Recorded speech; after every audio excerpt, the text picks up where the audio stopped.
This is quite a lot of suction, so I've got this cranked up to maybe 550, 600, minus 600 millimeters of mercury, I think.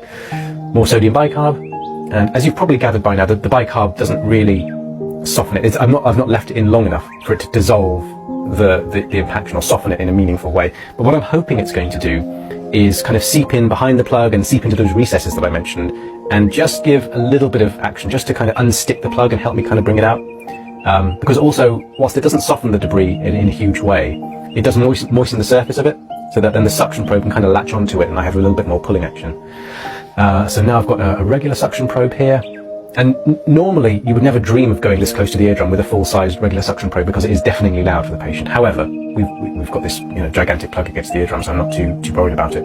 If you just look underneath the plug, sort of 6 o'clock, you can see that skin I was talking about, which was holding it in place, which is a pain in the neck. There's also fungal growth underneath the plug as well. So, had we left this in there, you'd probably find that as the fungus matures, you'll see spores